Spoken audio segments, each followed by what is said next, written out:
Teletubbies. Salut. Écoute, comme tu peux le voir, j'étais en train de bosser sur le montage de la vidéo. Et c'était juste pour te dire qu'on avait décidé de faire quelque chose de nouveau, un petit peu, en fin de vidéo, comme tu vas pouvoir le constater. On a ajouté un petit interview. Tout ça pour une raison absolument pas valable. Je ne sais pas pourquoi on a fait ça, mais j'espère que ça va te plaire en tout cas. N'hésite pas à nous donner des petits retours sur ça, et si jamais, on pourra prolonger l'expérience en faisant ça sur de prochaines vidéos. Allez, je te laisse. J'ai du travail.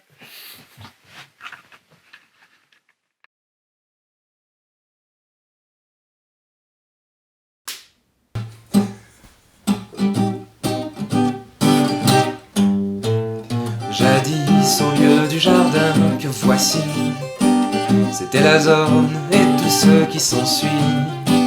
Des masures, des taudis insolites, des ruines pas romaines pour un sou.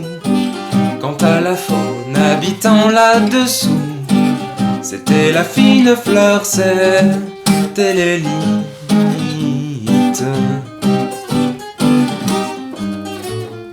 La fine fleur, l'élite du pavé, des besogneux, des gueux, des réprouvés, des mendiants rivalisant de tard, des chevaux de retour, des propres à rien, ainsi qu'un roquenote, un musicien, une épave accrochée à sa guitare.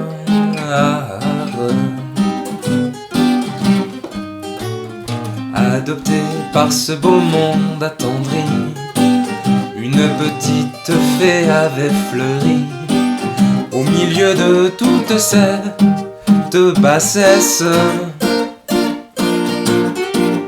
Comme on l'avait trouvée près du ruisseau, abandonnée en un somptueux berceau. À tout hasard on l'appelle les princesses.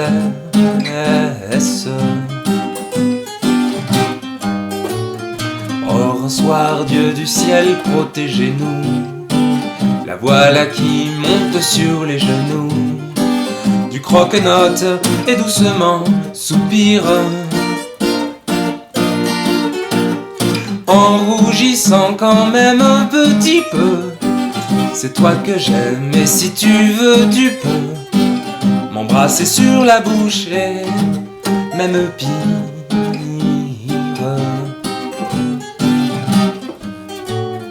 Tout beau princesse, arrête un peu ton tir. J'ai pas tellement l'étoffe du satyre.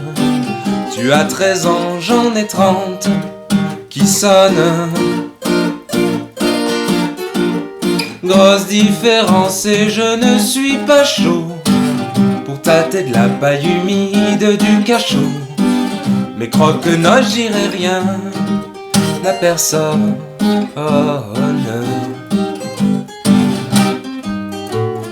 N'insiste pas, fit-il d'un ton railleur. D'abord tu n'es pas mon genre et d'ailleurs mon cœur est déjà pris par une grande. Mais alors princesse est partie en courant. Alors princesse est partie en pleurant. Chagrine qu'on ait boudé son offrande.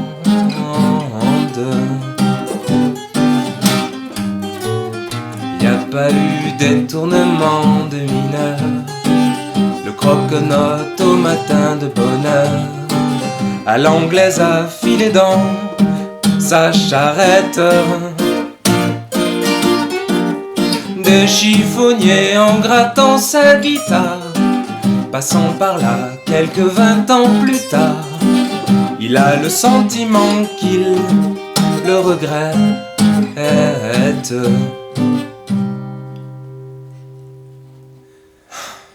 Sportif, toujours.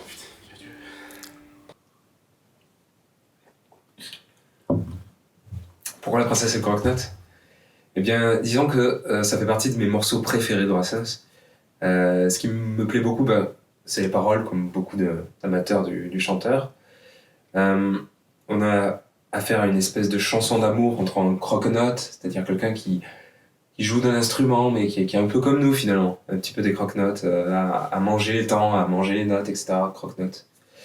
Ce que je trouve intéressant aussi, c'est la partie rythmique à la guitare qui rappelle beaucoup le jazz manouche. Ton Brassens aimait beaucoup, il aimait beaucoup Django Reinhardt, il avait beaucoup d'inspiration sur ça. Et on entend dans la deuxième guitare de Joël Favreau toute cette inspiration venir du jazz manouche et de Django Reinhardt. Comment tu peux décrire l'histoire de la chanson, ce qu'elle raconte éventuellement, s'il a écrit pour un sujet particulier, une histoire vraie peut-être, je ne sais rien. Alors, j'ai pas d'infos, tu vois, sur cette histoire. Mais ce que je sais, pour ceux qui n'auraient pas compris un peu la signification, eh bien, on a affaire à un croque-note qui arrive dans une espèce de camp, un espèce de camp avec des gens, des pauvres gens, entre guillemets, quand ils parlent des gueux, des réprouvés et tout ça. Il arrive avec sa charrette, c'est un espèce de troubadour des temps anciens, hein, notre croque-note. Et il vit un petit peu avec les personnes qui sont là-bas et ils vont trouver dans un landau une petite fille qu'ils vont baptiser ensuite princesse. Et à ses 13 ans, princesse avoue son amour pour le croque-note, qui en a 30. Et là, ça pose problème au croque-note puisqu'il refuse son offrande, donc son amour, et s'en va du jour au lendemain avec sa charrette. Et puis le temps passe, 20 années passent, et quand le croque-note revient sur les lieux, il se souvient de la proposition de la princesse, de princesse plutôt, et ça lui rappelle des bons souvenirs à tel point qu'il ne se demanderait pas peut-être s'il ne regretterait pas de lui avoir dit non à son offrande. Je trouve ça mignon. Alors bon, les gens ne le savent peut-être pas, mais les puristes oui. Tu as pris la version de Maxime Le Forestier, qui est légèrement différente en termes de tonalité, on va dire, avec celle de Brassens. Pourquoi celle de Maxime Le Forestier et pas celle de Brassens ? Pourquoi celle de Maxime Le Forestier et pas celle de Brassens ? C'est très très intéressant comme question. Le morceau date de 1972. Si je ne me trompe pas, c'est ça. J'aime beaucoup la chanson originale. On retrouve des accords qui sont vraiment similaires. Mais c'est pas joué de la même manière. En 2005, Maxime Le Forestier a décidé de faire toute une tournée, pour faire court, parce que c'est quelque chose qui a pris beaucoup d'ampleur à une époque. Il a fait une tournée, en fait, pour faire la promotion d'un album, à la base, qui est Les 12 Nouvelles, qui sont donc un album rempli des chansons posthumes de Brassens qu'il n'a jamais enregistrées. Donc il les avait écrites, il avait fait la musique, mais il les avait jamais enregistrées. Le Forestier a tourné en faisant cet album-là, et puis ça a pris tellement d'ampleur qu'il a fini par enregistrer toute l'intégrale de Brassens. Et donc parmi cette intégrale, on retrouve des arrangements qui sont relativement modernes par rapport à 1972. Le Forestier avait fait d'autres arrangements dans les années 70, notamment dans L'eau de la Clairefontaine, où on trouve une version un petit peu bossa nova, très très sympathique aussi. Mais là, pour le coup, on est sur une version un peu plus qui date de 2005. Et donc je trouve que, comme le dit Le Forestier lui-même, le travail qu'il a fait sur l'œuvre de Brassens, c'est un petit peu repeindre les fondations de la maison Brassens, qui est déjà une maison très aboutie et incroyable quand on y met le nez dedans. Donc là, on a vraiment une petite modernité de Le Forestier, qui est pour moi un héritier légitime des chansons de Brassens. On a vraiment une version très complète, avec ce qu'il faut, et modernisée à la fois, pour donner une couleur un peu nouvelle et un peu entraînante. Je trouve ça très très sympa. Voilà, on a un tempo un petit peu plus rapide, mais c'est super sympa à jouer. Pour parler de l'enregistrement, comment tu le qualifierais ? Tu sais parler des sujets qui fâchent. Ouais, bien sûr. Eh bien, laborieux. Laborieux parce que tous ceux qui aiment Brassens et qui jouent un petit peu de guitare le savent. Quand on se met à apprendre une chanson de Brassens, tout de suite, ça a l'air de couler de source, ça a l'air de s'enchaîner parfaitement, correctement. Et quand on y met le nez dedans et que véritablement on commence l'apprentissage, on se rend compte que c'est pas si simple que ça. Et que Brassens, c'est surtout pas quelqu'un qui fait poum ti poum avec sa guitare. Ça, c'est ridicule. C'est vraiment plus complexe que ça, du Brassens. Et donc là, et surtout, la particularité de Brassens, c'est qu'à l'époque, et comme aujourd'hui quand on joue du Brassens, il y a beaucoup de suites, beaucoup d'accords dans les suites qu'il fait. C'est très chargé en accords, c'est très chargé en rythmique, Et c'est très très intéressant à travailler. C'est pas facile les textes de Brassens, la musique de Brassens non plus n'est pas facile. Et les deux combinés, ben, ça donne quelques heures de travail quand même afin d'arriver à un enregistrement assez potable. Mais bon, on est des croque-notes. La première vidéo, tu avais fait du Alain Souchon, là tu as fait du Brassens. Pourquoi avoir choisi Brassens? Pourquoi celle-là en particulier et pas une autre, on va dire, parce que c'est pas la plus connue, on va dire. Pourquoi pas, je te dis une connerie, le radeau de la Méduse, enfin les copains d'abord, Ouais. ou une autre un peu plus connue, le Gorille, Brave Margot. Eh bien, disons que j'ai choisi des chansons francophones, françaises, puisque ça m'a toujours paru évident d'avoir des textes français, de pouvoir m'y superposer, de pouvoir m'y reconnaître dans des textes écrits en français. J'ai un peu plus de mal avec l'anglais parce que il faut que je déchiffre la langue anglaise. Pour moi, c'était beaucoup plus facile de m'identifier à des textes français plutôt que des textes en anglais. Donc forcément, les chansons françaises. Pourquoi Brassens? Parce que là, on a le summum, pour moi, on va dire, pour moi, c'est le summum de l'artiste moderne, entre guillemets, parce que on est dans les années 50, mais on n'est pas en 1420 non plus. Mais c'est pour moi le summum de ce qu'on peut faire niveau texte, niveau paroles, niveau rimes qui sont très très riches chez Brassens. Donc forcément, Brassens, ça m'a plu. Ça m'a plu quand j'étais jeune. Et donc, pourquoi la princesse et le croque-note? Je pense que les gens sont, malheureusement, mais ce n'est pas une fatalité, ils sont un peu trop focalisés, on va dire, sur les morceaux qui ont beaucoup marché chez Brassens, comme Les copains d'abord, La mauvaise réputation, Le parapluie, Le gorille, etc. Mais Brassens, pour moi, c'est autre chose. Il y a ces chansons-là, qui sont de belles chansons, qui sont des chansons bien écrites, et il y en a d'autres où on peut retrouver des chansons exceptionnelles. Je pense notamment à quelques-unes des chansons posthumes qui sont excellentes. La Légion d'honneur, L'orphelin, c'est des jolies chansons. Pourquoi avoir choisi ce format d'interview à intégrer après tes vidéos, après ta reprise, quoi? C'est vrai qu'on aurait pu se contenter de faire notre morceau et d'en tirer quelque chose de satisfaisant. Mais en plus de ça, on a décidé de faire une interview puisque je trouve ça intéressant de pouvoir discuter de ce qui nous a amené à choisir ce morceau. On n'a pas fait ça au hasard et les prochaines ce sera le cas. J'espère que ce petit côté interview où on se rapproche un petit peu de nous, en tout cas la cabane production, on se rapproche un petit peu de ce qu'on fait, de notre personnalité, etc. Parce que pour nous, les chansons, pour beaucoup d'autres aussi, c'est avant tout une question de personnalité. On a cette personnalité-là, on aime ce type de chanson-là. Et on va sans doute pas s'arrêter. Et on va décider de continuer, je pense, les interviews pour pouvoir comprendre nos choix artistiques et expliquer les morceaux aussi à ceux qui sont sans doute amateurs de musique et de guitare. Peut-être qu'on aura des choses à expliquer au fur et à mesure, notre ressenti, notre réflexion sur les morceaux. Je trouve ça intéressant de les faire partager, juste comme ça, pour le plaisir. Merci beaucoup. Merci à vous, monsieur. Au revoir.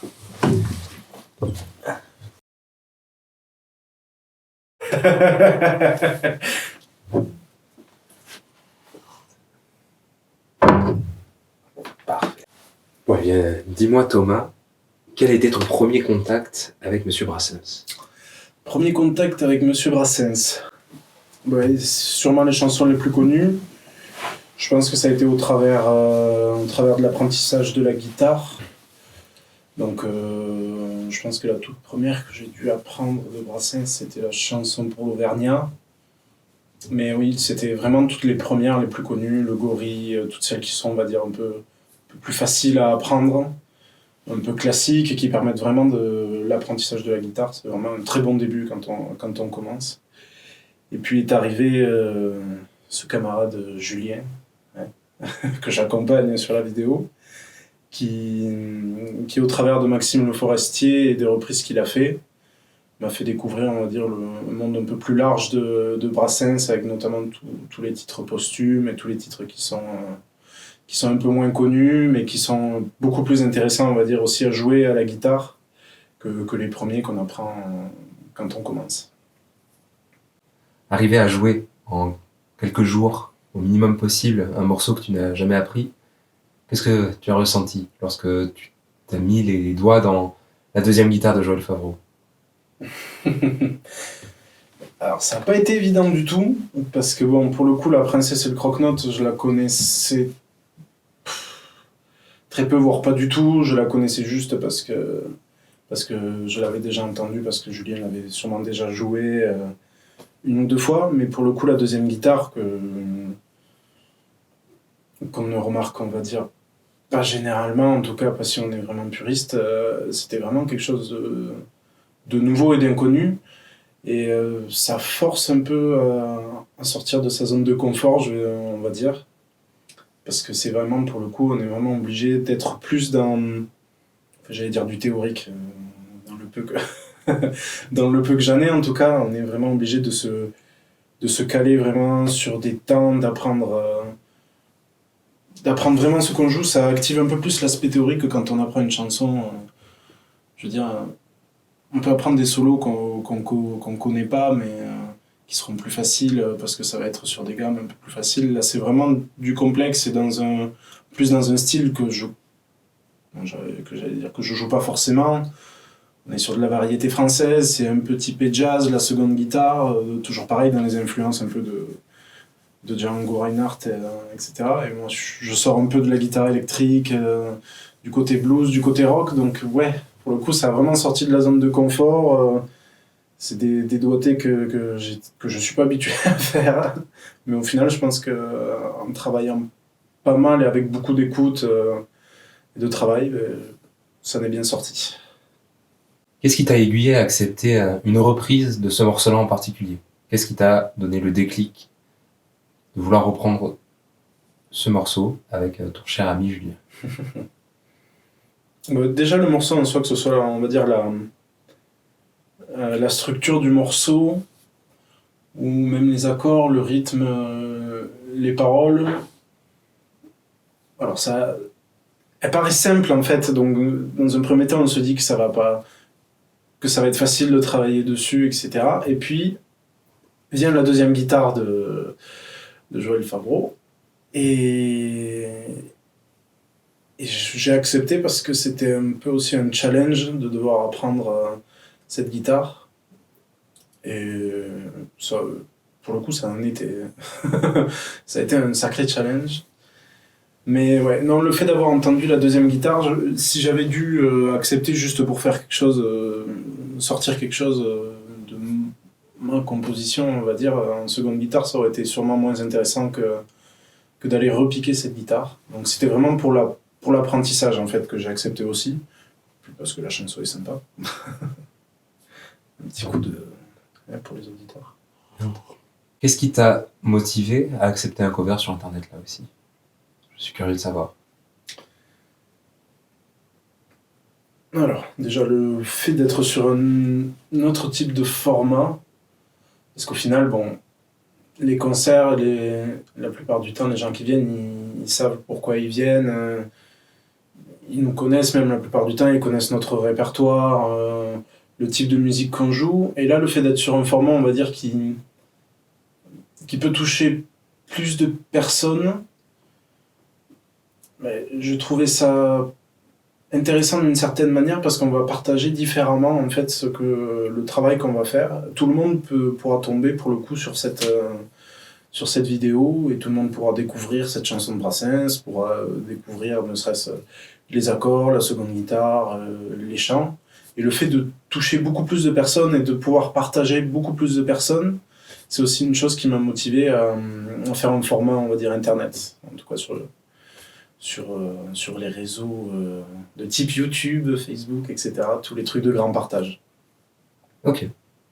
Une dernière pour la fin. Une dernière pour la fin. Si tu savais la charge de travail que ça allait apporter, est-ce que tu continuerais à participer dans ce genre d'expérience sur Internet, de partage de la musique via les réseaux sociaux, via l'enregistrement, parce qu'on touche un petit peu le côté enregistrement plus ou moins amateur. Pour le coup, c'est très amateur. Alors, oui. Oui, parce que justement, c'est la charge de travail qui fait qu'on progresse, en fait. J'ai le droit de citer des chiffres. C'est des chiffres. Je cite des chiffres.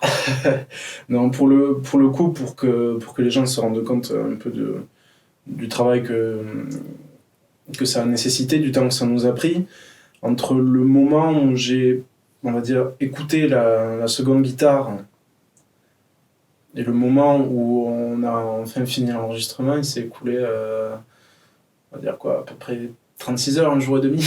Ouais, c'est ça. C'est à peu près 36 heures. Il m'a fallu à peu près 2 heures pour mémoriser les plans, 2 heures de plus pour réussir à les jouer. On a fait une session quasiment de 14 heures continue avant d'aller dormir.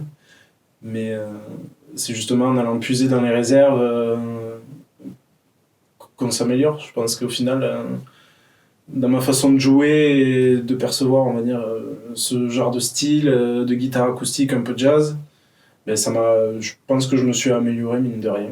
En plus d'avoir fait partager, d'avoir passé un très bon moment en bonne compagnie. Non, merci. Ben voilà.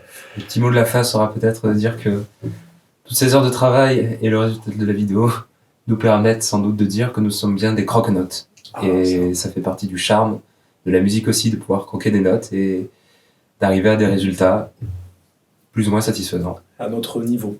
Voilà, d'arriver à des résultats à nos niveaux de croque-notes, c'est assez satisfaisant. Le niveau de croque-notes, c'est complètement satisfaisant. En espérant que les gens apprécient, évidemment. Écoute, merci Thomas pour ta patience. Avec plaisir. Et on se dit à la prochaine, sans doute. Si tu restes toujours mon ami après ça. Bien sûr. D'accord, merci. C'est qu'il en faut.